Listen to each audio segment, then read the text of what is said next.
Getting paid upfront by clients is not possible until you're able to match this specific set of objections. But once you know exactly what your client is going to say and the exact questions that they're going to ask you, closing build and release upfront offers becomes incredibly easy. Okay, so in this video, what I'm going to do is show you specifically what you should say when a client doesn't want to pay upfront. I'm going to show you what you should do and how you should rebuttal when your client asks for contractual terms to be changed in your agreements. And I'm generally going to show you a way that's going to make getting paid upfront a lot easier. Okay, so if you don't know who I am already, my name's Otto. For the last 6 years, I've run my agency. We've scaled specifically through the use of build and release offers, and we've worked with hundreds of clients to date. I make these videos so that I can help you double your prices, close higher ticket clients, and basically enjoy running an agency that doesn't have to compete with commoditized offers. All right. So without further ado, what I'm going to do is jump straight into this video. And like I said, I'm going to go through a scenario and I'm going to show you word for word what you need to say back to clients when they pose these questions to you. Okay. So whether the deal costs 6K, whether it costs 12K, or whether it costs 36K upfront, the first thing you need to know is that the client will have their finance guy involved in that deal, whether you see them or not. Okay, so depending on the size of the client that you are trying to hash this deal out with, they might have a third-party accountant, they might have an in-house accountant, they might have a CFO, they might not have a CFO, they might have a guy that's head of finance in the company. In some cases, it could even be the founder and the CEO's significant other. It could be their wife or their husband. Okay, so you might not see them face to face, but what you need to know is that they will be involved in the decision-making process. Okay, so what I'm going to do is just draw CFO there. What that's going to do is keep that fresh in our mind that we have to taper our sales process to also speak the language of the CFO, who is also a PTO, right? Decision maker, DM. They're also a decision maker, okay, whether you see them or not. All right, so the beauty of build and release offers over the traditional agency model is that you get paid upfront, okay? Now, why is that beneficial to you as an agency owner? I'm going to tell you, okay, and you're going to know this stuff anyway. The first thing and the most important thing is it lowers risk, okay? So it lowers risk of you not getting paid, working for 30 days and then not getting paid for another 30 days, whatever it might be, or not getting paid at all. If you get paid up front, you collect the cash, it eradicates that payment risk for you, okay, which is huge as a business, all right?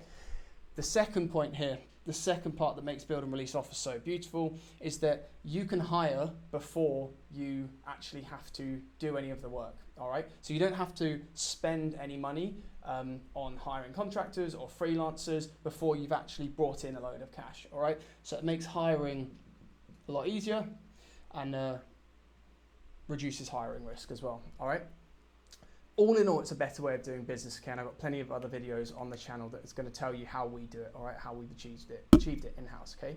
But oftentimes, clients will be hesitant to pay 100% of their bill up front, all right? And you might feel the same. You might feel the same, I don't know, if you're paying for, a dinner or food or lunch before you've eaten it, you've sat down for a meal, and the restaurant manager says you've got to pay before you eat it. You're going to be reticent, you're going to be hesitant to do that because you've not received the value yet, right? And I'm going to show you how you can get around this kind of, buyer kind of psychology, cognitive bias with this process here, all right? So what I want you to do is picture a scenario, okay? You've pitched your offer, so you've made your offer, you've sent a payment link, and then you're basically asking for the close, okay? You're waiting to close the client, you're waiting for formal confirmation that they are happy with what they see and they want to go ahead and pay you for your service, all right? But in this scenario, the client comes back to you and they say, great, okay, we want to go ahead, we're happy with everything, but in order for us to, sign across the dotted line, we are going to have you be flexible in your contract. Okay, so there's a few things in your contract, not big things, but we're just going to need to go over that and have you change them, and then we'll be good to go. All right. So this would be a scenario if you've been in business for any period of time. You would have dealt with clients who have read your terms. Your terms are somewhat standardized. You issue them to all of your prospective clients, and some clients don't even bat an eyelid at them. They skim through them, sign them. Other clients want to go redlining through them. Okay, this is how you solve this. All right. So one thing to realize here is that time kills deals, okay? Time kills deals. And if you have a deal on the table, like for example, a house sale, the longer the amount of time that passes, the less likely it is that you're going to actually close that deal, okay? And that's because there's a million and one things along that timeline that can prevent the deal actually getting done and actually closing, all right?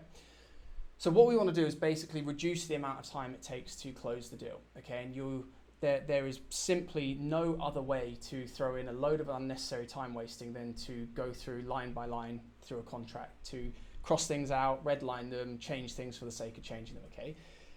But in this case, the client has asked to do that, all right? So if you go back and say no, they might just say, okay, we're not going to work with you, and you want to actually close them, okay? So you want to do what you can, but you don't want to negotiate on your non-negotiables, okay? So here's how you handle it, all right? So the first step, I'm going to change my pen here. The first step is that you must get everything out on the table, okay? So I'm going to draw a very bad table here. It's going to have a chair here. It's going to have a chair there, all right? In order to win the war, you mustn't focus on the battle, okay? So if you don't get everything out on the table, what's going to happen is you're going to try and do your best to solve that immediate ask, that immediate question, that instant red line that the client has, okay? So they might say, we don't want to do onboarding in 24 hours. We actually want to do onboarding within a 48-hour window, okay? Whatever it might be. If you focus on the battle without understanding the landscape and the context of the war that you're in, you will arguably solve this for the client too easily and too quickly, okay? And the minute you solve this, they'll then reel on problem number 2, okay? And they'll say, oh, okay, great, now we've done that. Here's problem number 2, how are you going to solve that for us, okay? And because you've already built a pattern here of responding too easily, yielding too easily, it's going to be very, very difficult for you to say no to number 2, okay? So then you'll say yes, because you want to keep the deal alive, which will then lead to problem number 3, okay? Problem number 4, 5, 6, 7, 8, all right? In order to win the war and not focus on the battle, you have to get all of the problems out on the table. You have to get them out in the open, okay?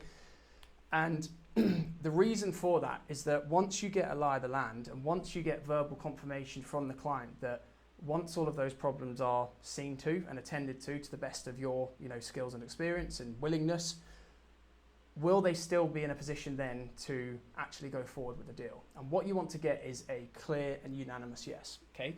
So you want the client to say to you, try and get some space on the whiteboard, you want them to say a big fat yes to that, okay? And it's a hypothetical, really, okay? So what you're getting is a verbal confirmation that if you tackle problem 2, 3, 4, 5, 6, 7, 8 for them, or you do your best to, then that's going to be enough for them to actually say yes, okay? If they say no, then chances are it's going to be an unreasonable client. The deal's not even a real deal, okay? But what you want to do is get verbal confirmation. Once you've gone through every single problem, get verbal confirmation from them to unveil the rest of the decision-making process, okay? So what you don't want to do is have item by item problems that you're solving for them too easily, and you're going into the negotiation with, sunglasses on or goggles on or whatever it might be, eye patches on, okay, where you don't know the lie of the land ahead, okay? You don't know how to navigate the decision-making process that actually lies ahead. They know it. That means they leverage power in the deal, and you don't know, okay? And that's the way to get around this. So before we go on to the objection matching about price and getting payment up front, you have to get the lie of the land. You have to understand the context of the wider war and not focus on the battle, okay?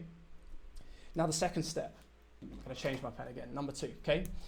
The second step that you need to focus on, where should we do this, is that you have to get to payment terms immediately. Okay, payment terms first, all right?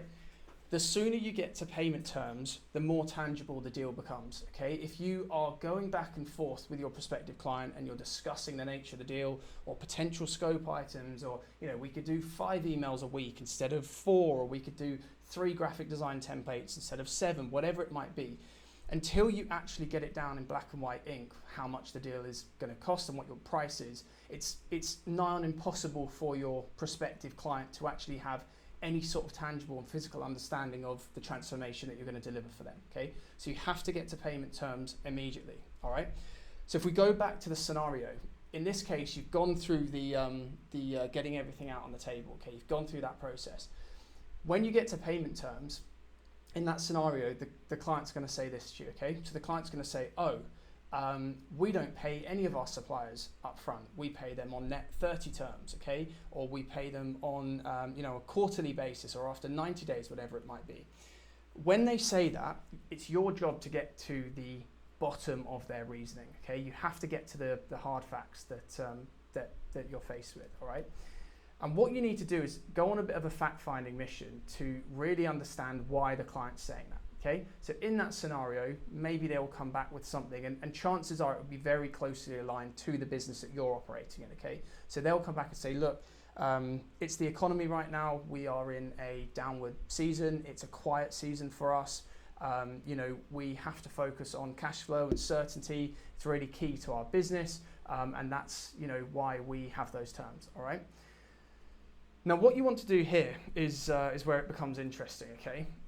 The first thing you want to do is agree with them, all right?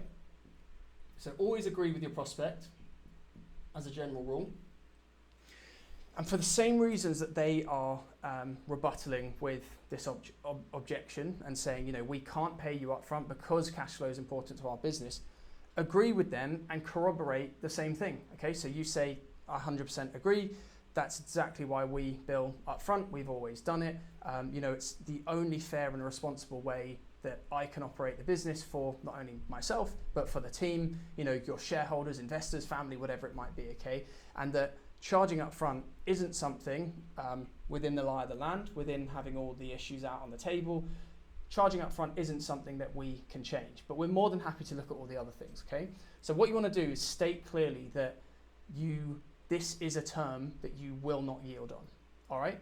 So from here, what the client will likely do here is they will ask you whether this term, they will basically question that, and they will say to you, if you don't change, are you ready to let this deal go? Are you ready to lose this deal if you don't agree to changing your payment terms, okay?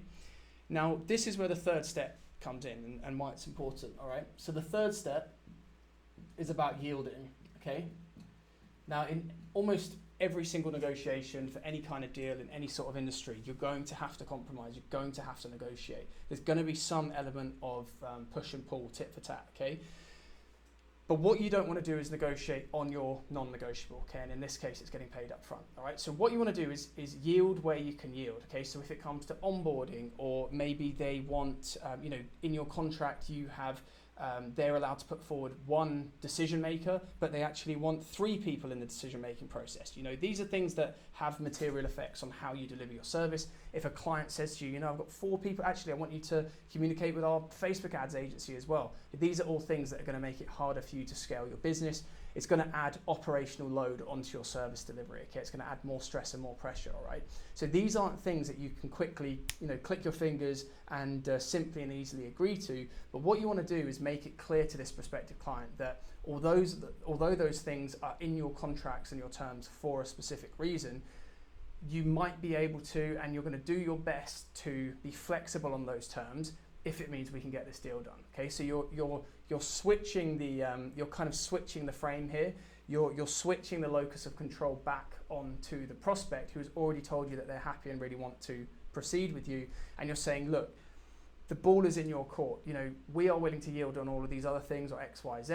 This is the only thing, obviously, that we can't do. And because you have kind of built up the value exchange in that way, and you've created this environment where you've kind of made the leverage in the deal very clear, 9 times out of 10, the client will say to you, that's fine, no problem at all, okay? So a lot of the times, clients will be reticent to pay you up front. And this is when you've qualified them. This is when they've got the budget, you're speaking to the decision maker, and they've got the need and the urgency.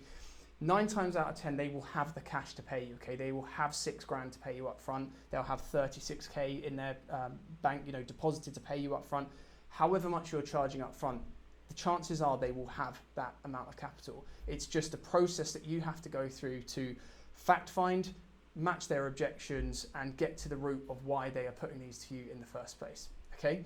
So if you are looking for consultative sales help and consultative sales training, we have all of it inside our school community. Okay, you know where to access it. I'll put links in the description below. Let me know how you get on with this strategy here. It's been something that we've used for literally 6 years with running our business, and it blows my mind every time we follow this process. It blows my mind how easy it is to close clients up front and get paid cash in hand, deposited into your bank account before lifting a finger for service delivery. All right, guys, I will catch you in the next one. Drop a comment below if you've got any questions, and I'll speak to you soon. All right, cheers.